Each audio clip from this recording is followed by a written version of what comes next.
There is a document, a classified intelligence report, circulated quietly through the halls of Washington, passed between senior officials, debated behind closed doors, and almost completely ignored by every major American news network.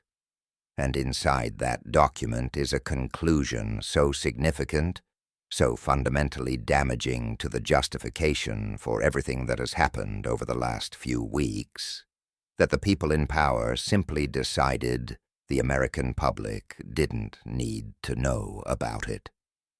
Let me tell you what's actually going on. Because the story you've been told about Iran, about why bombs are falling, about why we are now in the middle of the most dangerous military escalation the Middle East has seen in decades, that story has some very serious holes in it. And those holes were there before the first missile was ever launched. Go back to February 24th, 2026. Donald Trump stands in front of the United States Congress and delivers his State of the Union address. He tells the American people that Iran had attempted to rebuild its nuclear program. He tells them that Iran was developing missiles that would soon reach American soil.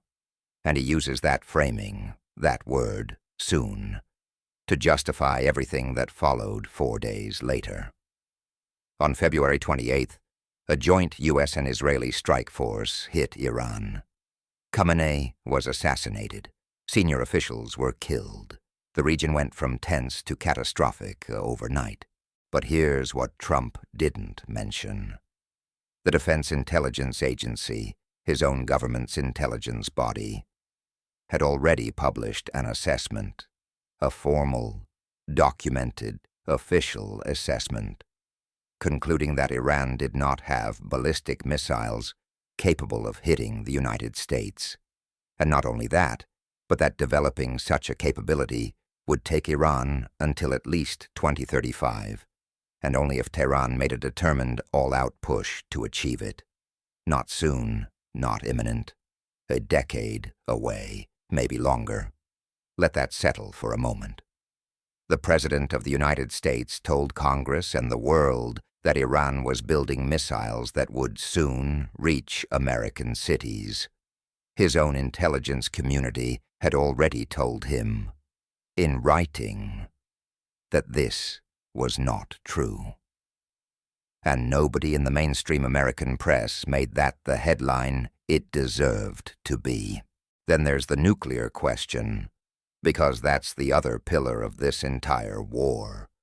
The claim that Iran had restarted its nuclear weapons program after the June 2025 strikes and was racing toward a bomb.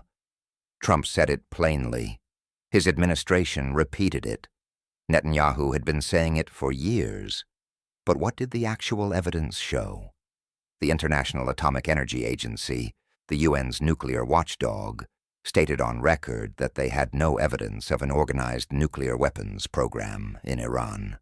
Independent analysts who reviewed commercial satellite imagery of Iran's nuclear sites in January 2026 saw repair activity at Natanz and Isfahan. Repairs. Assessment of damage, not reconstruction, not rearmament. The IAEA itself, when pressed, said it could not confirm that Iran's nuclear program was exclusively peaceful, but it also couldn't confirm it wasn't. That's not a green light for war. That's an admission of uncertainty. And certainty is supposed to be the threshold. Democratic Senator Tim Kaine said it directly on Fox News. Not CNN, not MSNBC, Fox News.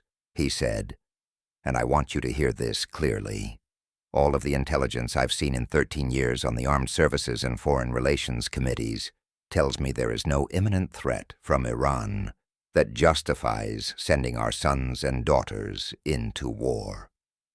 13 years on those committees. That's not a talking point. That's a verdict.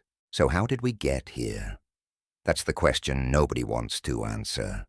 And the answer requires going back a little further. Back to what the June 2025 war actually accomplished and what it left unfinished. Because that 12-day conflict last summer was supposed to be the surgical strike that solved the problem. Israel launched Operation Rising Lion on June 13, 2025. Hundreds of aircraft, simultaneous strikes across Iran, top military commanders killed, nuclear scientists eliminated. Iran's air defenses decimated. It was extraordinary in its execution, and Trump, standing at the NATO summit in The Hague afterwards, called the nuclear facilities obliterated. Obliterated. That was the word he used. Except they weren't. The U.S. intelligence community's own assessment said the June strike set Iran's nuclear program back by maybe 2 years. Maybe. Not obliterated, set back. And there was something else, something that became the quiet obsession of every nuclear analyst paying attention. Before the June strikes, Iran had approximately 440 kilograms of uranium enriched to 60% purity. That's just one step away from weapons grade, and after all those strikes, after all those bombs, the IEA confirmed that a significant portion of that material, stored underground at Isfahan, was still there, still intact, still accessible through a small opening in the damaged facility. The U.S. hadn't destroyed it. The U.S. hadn't even tried to destroy it, because the storage area was buried so deep that even America's largest bunker-busting bomb couldn't reach it. So the bomb that was supposed to have been taken away was still sitting there. And Iran knew it was still sitting there. And Israel knew it was still sitting there. And Washington knew it was still sitting there. And yet the world was told the mission had been accomplished, that the threat had been neutralized, until it suddenly and conveniently wasn't. Right around the time negotiations in Geneva were, by all accounts, actually making progress. Because here's the detail that gets buried under the avalanche of breaking news and military updates. On February 25th, 2026, 3 days before the bombs started falling, Iranian Foreign Minister Abbas Araghchi publicly stated that a historic agreement with the United States to avert military conflict was within reach.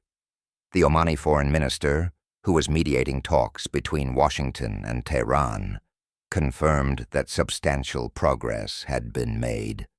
Iran had signaled a willingness to accept zero enrichment, a massive concession, the kind of concession that diplomats spend years working toward. And then, 72 hours later, the missiles flew anyway. The Guardian reported that the decision to strike was going to be determined by the outcome of a meeting in Geneva. That meeting happened, and according to multiple reports, Trump said afterward that he was not thrilled with the talks. Not that they failed, not that Iran had walked away. He was not thrilled. And so a historic agreement became a historic bombing. Now let's talk about what that decision has actually cost. Because the real-world consequences of what's happening right now are staggering, and they are spreading far beyond Iran and Israel. Iran's response to the February 28th strikes has been unlike anything from the June 2025 war. The rules of engagement have changed completely. In 2025, Iran largely contained its retaliation to Israel and specific U.S. military assets. This time, Tehran widened the map. Missiles and drones have struck U.S. military presence and civilian infrastructure across 9 countries: Bahrain, Kuwait, Qatar, Saudi Arabia, Oman, the UAE, and beyond. Countries that have been desperately trying to stay out of this conflict have found themselves on the front lines anyway, because Iran made a strategic decision that restraint hadn't protected them the first time. The Strait of Hormuz. Let's talk about the Strait of Hormuz. Iran moved to restrict traffic through one of the most critical shipping lanes on the planet. Roughly 20% of the world's oil passes through that narrow waterway. The moment Tehran made that move, Brent crude prices blew past $100 a barrel. Energy markets went into wild swings. Qatar's energy minister warned that Gulf states were looking at shutting down production. This isn't some abstract geopolitical consequence. This is your heating bill, your gas prices, the cost of everything that gets shipped anywhere on Earth. This is the global economy absorbing the shockwaves of a war that the American public was told was necessary and justified by intelligence that the government's own agencies had already contradicted. Inside Iran, the situation is catastrophic. Iran says U.S. and Israeli forces have struck nearly 10,000 civilian sites. The Iranian Health Ministry reported over 1,000 civilian deaths. Schools have been hit. Hospitals have been struck. The report of more than 175 students killed in a single strike sparked international condemnation that was largely muffled in American media.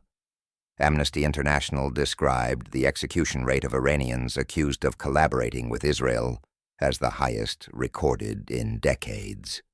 A regime using the cover of war to crack down on the same people who, just weeks earlier, in January 2026, had filled the streets in the largest protests Iran had seen since the Islamic Revolution itself.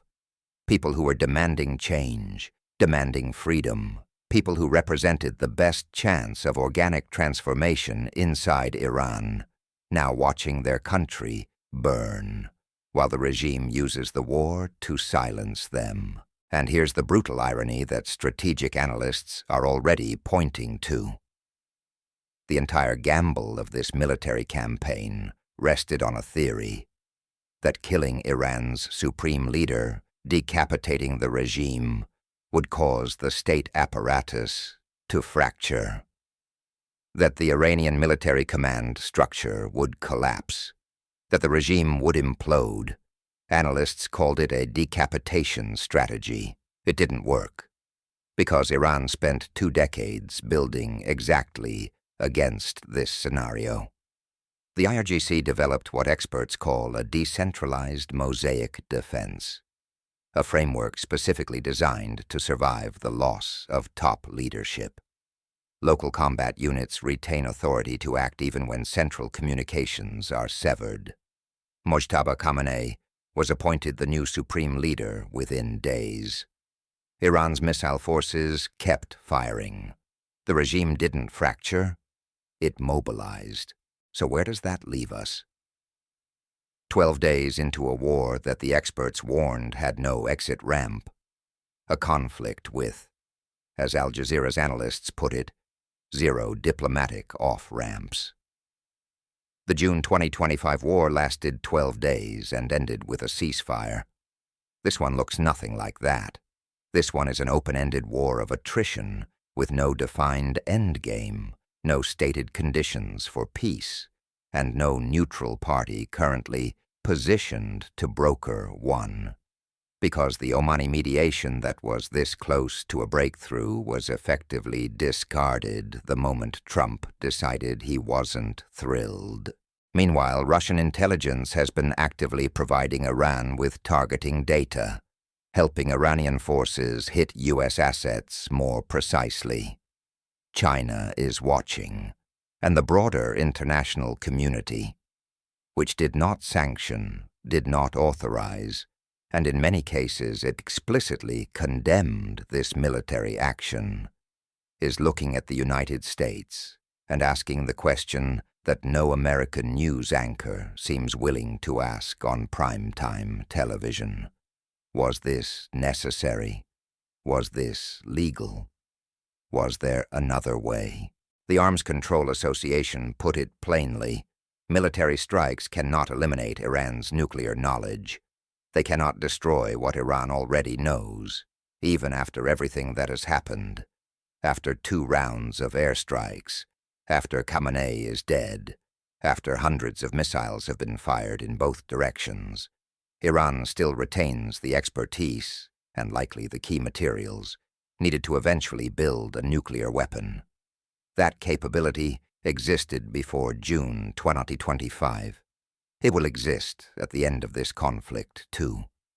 The only proven path to actually addressing that threat The path that was working, the path that was within reach 3 days before the bombs fell, was diplomacy, was negotiation, was the kind of agreement that the Omani foreign minister said was historic and achievable. The question that history is going to ask, and that we should be asking right now, is not whether Iran was a bad actor. Iran's regime has done terrible things. The question is whether the intelligence justified the decision, whether the decision was made legally, whether Congress was consulted as required by the Constitution and the War Powers Act, and whether a better outcome, an outcome that didn't involve open-ended war, civilian casualties, energy market chaos, and zero diplomatic pathway, was sitting on the table in Geneva and was simply left there. Because there was a report. There was an assessment. There was a document that said the threat was not imminent. There were diplomats in a room who said a deal was within reach. And somebody made a decision that the American people didn't need to know any of that. The final warning Iran gave wasn't a missile. It was an offer. And the world is still figuring out what it means that the offer was refused.